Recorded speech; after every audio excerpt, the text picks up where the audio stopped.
Hello friends, मैं हूं गौतम और स्वागत करता हूं आपका हमारे इस यूट्यूब चैनल एजू इंटरनेट में। दोस्तों, आज हम इस वीडियो में बात करेंगे आर्टिफिशियल इंटेलिजेंस क्या है, आर्टिफिशियल इंटेलिजेंस की फिलॉसफी और इसके गोल क्या है, और साथ ही साथ यह भी जानेंगे कि इसकी टेक्निक क्या है और इसके कितने प्रकार हैं। और दोस्तों, साथ ही साथ यह भी जानेंगे कि आर्टिफिशियल इंटेलिजेंस का भविष्य में हम पर क्या क्या प्रभाव पड़ सकते हैं। दोस्तों, अगर आप हमारे चैनल पर नए हैं तो चैनल को सब्सक्राइब कर लें और साथ ही साथ बेल आइकन को भी प्रेस कर लें ताकि लेटेस्ट अपडेट आपसे नहीं छूटे। तो चलिए शुरू करते हैं। दोस्तों, जब से कंप्यूटर का आविष्कार हुआ है तब से इंसानों ने इसका इस्तेमाल काफ़ी बढ़ा दिया है। वो इन्हें सारे काम करने को लगा देते हैं जिससे हमें उन पर ज़्यादा डिपेंड होना पड़ता है। इससे उनके डिपेंडेंसी का एक्सपोनेंशियल ग्रोथ हुआ है। मनुष्यों ने इन मशीनों को कैपेबिलिटी को काफ़ी हद तक बढ़ा दिया है, जैसे कि उनकी स्पीड, उनका साइज और उनका कार्य करने की क्षमता, जिससे कि ये हमारे काम बहुत ही कम समय में कर सके, जिससे कि हमारे समय की बचत हो। दोस्तों, आपने भी शायद एक गौर किया होगा कि आजकल देखो आर्टिफिशियल इंटेलिजेंस की बस तारीफ ही किए जा रहा है। यदि आपको इसके बारे में ज़्यादा जानकारी नहीं है तब आपको चिंतित होने की ज़रूरत नहीं है, क्योंकि आज हम इस वीडियो में यही बताने वाले हैं, यानी आर्टिफिशियल इंटेलिजेंस क्या है, इसकी फिलॉसफी क्या है, इसके टाइप्स क्या है। तो चलिए शुरू करते हैं। अब देखते हैं आर्टिफिशियल इंटेलिजेंस क्या है। तो देखिए क्या है। एआई का फुल फॉर्म होता है आर्टिफिशियल इंटेलिजेंस, यानी हिंदी में इसका अर्थ होता है कृत्रिम होशियारी या कृत्रिम दिमाग। यह एक ऐसा सिमुलेशन है जिससे कि मशीनों को इंसानी इंटेलिजेंस दिया जाता है, या यूँ कहे तो उनके दिमाग को इतना उन्नत किया जाता है, यानी बढ़ाया जाता है कि वो इंसानों की तरह ही सोच सके और काम कर सके। दोस्तों, एक खासकर कंप्यूटर सिस्टम में ही किया जाता है। इस प्रक्रिया में मुख्यतः 3 प्रोसेस शामिल है, और वो है पहला लर्निंग, जिससे मशीनों के दिमाग में इंफॉर्मेशन डाला जाता है और उन्हें कुछ रूल्स भी सिखाए जाते हैं, जिससे कि वो उन रूल्स का पालन करके किसी दिए गए कार्य को पूरा करे। दूसरा है रीजनिंग। इसके अंतर्गत मशीनों को ये इंसर्ट किया जाता है कि वो उन बनाए गए रूल्स का पालन करके रिजल्ट के तरफ अग्रसर हो, जिससे कि उन्हें अप्रॉक्सीमेट या डेफिनिट कंक्लूजन हासिल हो। और तीसरा है सेल्फ करेक्शन। अगर हम एआई की पार्टिकुलर एप्लीकेशन की बात करें तो इसमें एक्सपर्ट सिस्टम, स्पीच रिकॉग्नाइजेशन और मशीन विजन शामिल है। एआई या आर्टिफिशियल इंटेलिजेंस को कुछ इस प्रकार बनाया गया है कि वो इंसानों की तरह सोच सके। कैसे इंसानी दिमाग किसी भी प्रॉब्लम को पहले सीखती है, उससे प्रोसेस करती है, डिसाइड करती है कि क्या करना उचित होगा, और फाइनली उसे कैसे सॉल्व करती है उसके बारे में यह सोचती है। उसी प्रकार की आर्टिफिशियल इंटेलिजेंस में भी मशीनों को भी इंसानी दिमाग की सारी विशेषताएं दी गई है, इसमें वो बेहतर काम कर सके। तो दोस्तों, आर्टिफिशियल इंटेलिजेंस के बारे में सबसे पहले जॉन एम.सी. कैर्थी ने ये दुनिया को बताया था। वो एक अमेरिकन कंप्यूटर साइंटिस्ट थे जिन्होंने सबसे पहले इस टेक्नोलॉजी के बारे में सन 1956 में द डार्टमाउथ कॉन्फ्रेंस में बताया। आज ये एक पेड़ की तरह बहुत ही बड़ा फैल गया है। सारी रोबोटिक्स प्रोसेस, ऑटोमेशन से एक्चुअल रोबोटिक्स तक सभी चीज़ें इसके अंतर्गत आती है। विगत कुछ वर्षों में इसने बहुत पब्लिसिटी गेन कर ली है, क्योंकि इसमें बिग डाटा की टेक्नोलॉजी भी शामिल हो चुकी है, और इसकी दिन ब दिन बढ़ती हुई speed, size, variety of data business से बहुत कंपनीज इस टेक्नोलॉजी को अपनाना चाहते हैं। अगर मैं एआई की बात करूं तो इसकी मदद से रॉ डाटा में पैटर्न को आइडेंटिफाई करना काफ़ी आसान हो गया है। वही इंसानों द्वारा बहुत गलतियां होती है। इसमें कंपनीज को कम समय में अपने डाटा के ऊपर ज़्यादा इंसाइट प्राप्त होती है। दोस्तों, अब हम जानते हैं आर्टिफिशियल इंटेलिजेंस की फिलॉसफी क्या है। जब इंसान कंप्यूटर सिस्टम की असली ताकत को खोज रहा था तब मनुष्य की अधिक जानने की इच्छा ने उसे ये सोचने में बाध्य किया कि क्या मशीन भी हमारी तरह सोच सकते हैं, और इसी तरह ही आर्टिफिशियल इंटेलिजेंस की डेवलपमेंट की शुरुआत हुई, जिसकी केवल एक ही उद्देश्य था कि ऐसी इंटेलिजेंस मशीन की संरचना की जाए या बनाया जाए जो कि इंसानों की तरह बुद्धिमान हो और हमारे ही तरह सोच सके। दोस्तों, अब देखते हैं आर्टिफिशियल इंटेलिजेंस के गोल क्या है, यानी भविष्य में गोल क्या है, इसकी लक्ष्य क्या है। तो नंबर 1 है एक्सपर्ट सिस्टम बनाना, यानी कुछ ऐसे सिस्टम को बनाना जो कि इंटेलिजेंस बिहेवियर प्रदर्शन कर सके, जो कि लर्न कर सके, डेमोन्स्ट्रेट, एक्सप्लेन और इसके साथ यूजर्स को एडवाइस कर सके। नंबर 2 है ह्यूमन इंटेलिजेंस को मशीन में इम्प्लीमेंट करना, यानी मशीन में कन्वर्ट करना। जैसे इंसानी दिमाग होता है, इंसानी इंटेलिजेंस है, उसको मशीन में कन्वर्ट करेगा। ऐसे सिस्टम बनाना जो कि इंसानों की तरह समझ सके, सोच, सीख और बिहेव कर सके। अब दोस्तों बात करते हैं आर्टिफिशियल इंटेलिजेंस की टेक्निक क्या है। अगर हम रियल वर्ल्ड की बात करें तो ज्ञान की कुछ अजीबोगरीब विशेषताएं हैं, जैसे कि इसकी वॉल्यूम बहुत ही ज़्यादा है, या यूँ कहे तो अकल्पनीय है। यह पूरी तरह से वेल ऑर्गेनाइज्ड और वेल फॉर्मेटेड नहीं है। इसके साथ साथ ये निरंतर बदलता रहता है।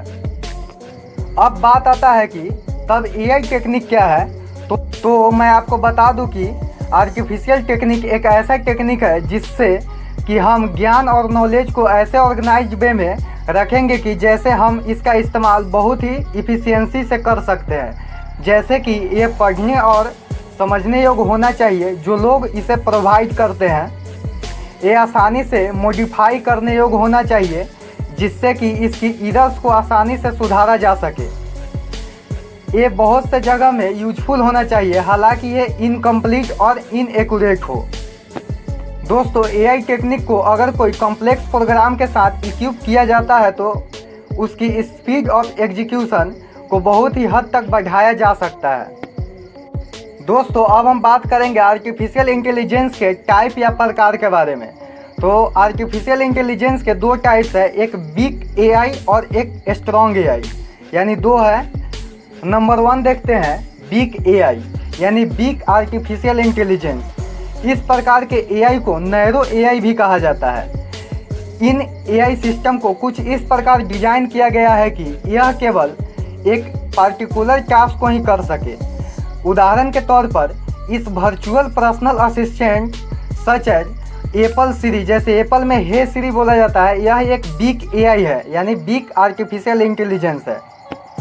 दूसरी है स्ट्रॉन्ग एआई, यानी इस प्रकार के आर्टिफिशियल इंटेलिजेंस को जनरल आर्टिफिशियल इंटेलिजेंस भी कहा जाता है। इस प्रकार के एआई सिस्टम में जनरलाइज्ड मनुष्य की बुद्धिमत्ता होती है, जिससे कि यह समय आने पर अगर इसे कोई डिफ़िकल्ट सा टास्क दिया जाए तो ये आसानी से इसका सॉल्यूशन निकाल सकता है। दोस्तों अब जानते हैं ट्यूरिंग टेस्ट क्या है। यानी ट्यूरिंग टेस्ट को मैथमेटिशियन एलन ट्यूरिंग द्वारा सन 1950 में डेवलप किया गया था, जिसका इस्तेमाल ये जानने के लिए किया गया था कि क्या कंप्यूटर्स भी इंसानों की तरह सोच सकते हैं या नहीं। ऑरेंज हिंज, जो कि एक असिस्टेंट प्रोफेसर है of interactive biology and computer science and engineering, Michigan state university में, उन्होंने एआई को 4 हिस्सों में कैटेगराइज किया है, जो कि कुछ इस प्रकार है। नंबर 1 है रिएक्टिव मशीन, यानी इसका एक उदाहरण है डीप ब्लू, जो कि एक IBM चेस प्रोग्राम है और जिससे गैरी कास्परोन को सन 1990 में हराया था। डीप ब्लू को कुछ इस प्रकार डिजाइन किया गया है कि ये चेस बोर्ड में भी पीसेज को आइडेंटिफाई कर सकता है और उसके हिसाब से प्रेडिक्शन कर सकता है।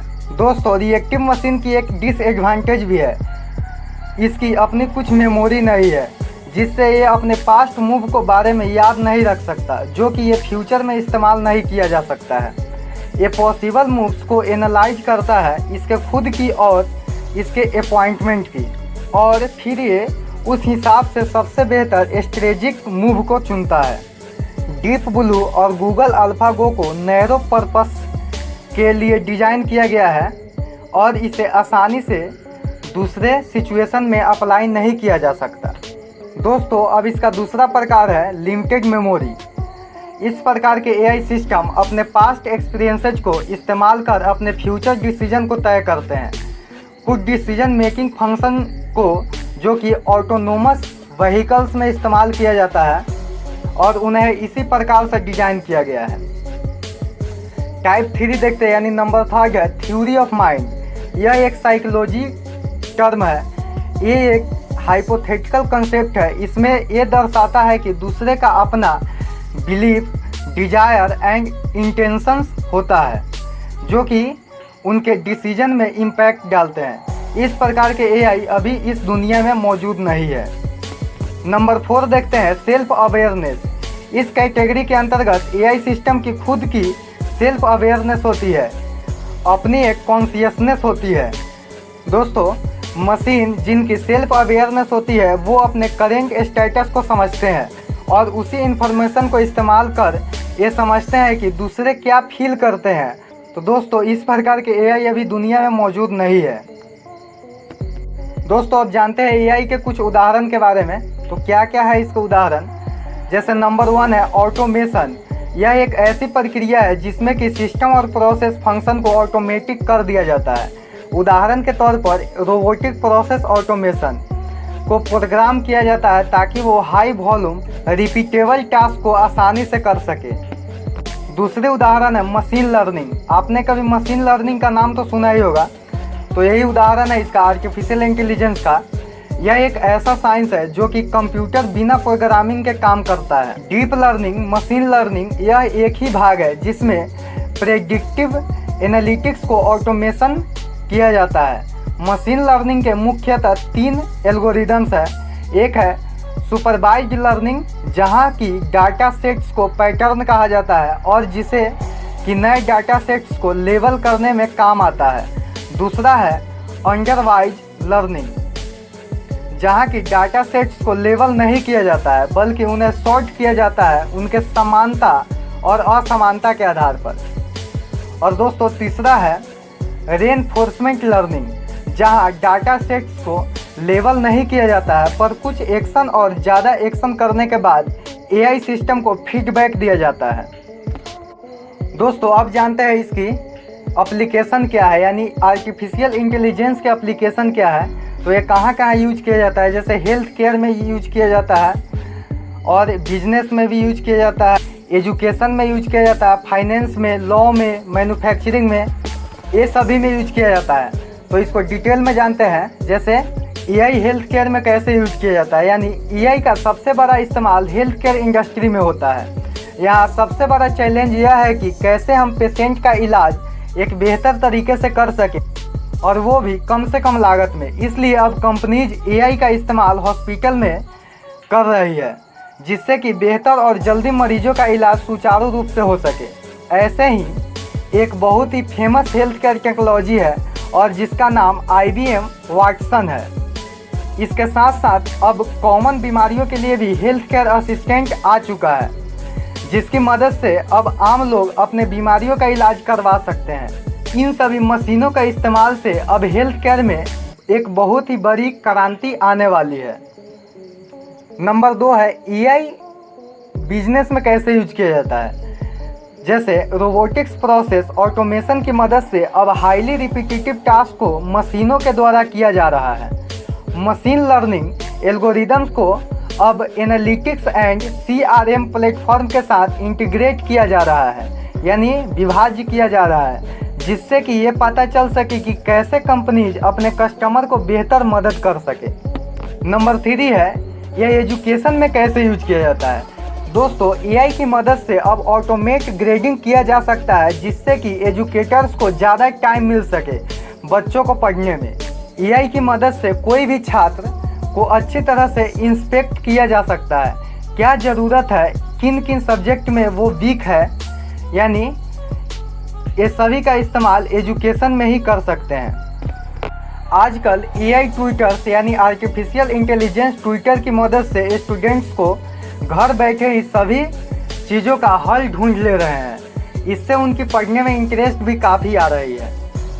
नंबर 4 एप्लीकेशन है फाइनेंस, यानी इसके फाइनेंस में कैसे यूज किया जाता है। दोस्तों, एआई की मदद से फाइनेंशियल इंस्टीट्यूशन को काफ़ी लाभ मिल रहा है, क्योंकि कंपनीज को पहले डाटा एनालिटिक्स में खूब पैसे और समय इन्वेस्ट करना पड़ता था। अब ऐसा नहीं होता है, एआई सब कुछ आसानी से कर देता है। अब इसका लॉ में यूज कैसे होता है। पहले डॉक्यूमेंट्स या प्रोसेसिंग बहुत ही चिंता पैदा करने वाली काम थी। अब एआई की मदद से ये डॉक्यूमेंट की प्रोसेसिंग बड़ी आसानी से कर दी जाती है। इसमें काम बड़े ही इफ़िशियंट तरीके से चलता है। अब इसका मैन्युफैक्चरिंग में कैसे यूज किया जाता है। दोस्तों, एआई का इस्तेमाल मैन्युफैक्चरिंग इंडस्ट्री में खूब जोरों से है। पहले जिस काम को करने के लिए सैकड़ों लोग लगते थे, वहीं आज एक मशीन की मदद से वही काम बहुत ही जल्दी से बेहतर तरीके से कर पा रहा है। दोस्तों, आर्टिफिशियल इंटेलिजेंस का भविष्य में क्या क्या प्रभाव पड़ सकता है, ये लास्ट है तो देखिए क्या है। दिन ब दिन आर्टिफिशियल इंटेलिजेंस का इस्तेमाल बढ़ते ही जा रहा है। हम मनुष्य धीरे धीरे ऐसे मशीनों से ज़्यादा आदी बनते जा रहे हैं। हम हमारी ज़रूरतों को पूरा करने की कोशिश में आर्टिफिशियल इंटेलिजेंस को और भी ज़्यादा शक्तिशाली और ज़्यादा एडवांस कर रहे हैं, ताकि ये हमारे कठिन से कठिन काम को कर सके। ऐसा होने से हमारे जाने अनजाने में ये मशीन और भी ज़्यादा ताकतवर बनता जा रहा है और इनमें सोचने की शक्ति धीरे धीरे बढ़ती जा रही है, जिससे कि ये किसी भी परिस्थिति में खुद को ढाल सकते हैं और ये हमारे लिए अच्छी बात नहीं है। दोस्तों, वो दिन दूर नहीं जब ये हमारे आदेश का पालन न करे और अपने मन मुताबिक ही काम करे। ऐसे मनुष्य समाज में काफ़ी नुकसान उठाना पड़ सकता है। यह इसकी बहुत ही बड़ा डिसएडवांटेज है। दोस्तों, मुझे उम्मीद है कि ये सारी बातें आपको समझ में आई होगी। तो मिलते हैं किसी नेक्स्ट वीडियो में किसी नेक्स्ट टॉपिक के साथ।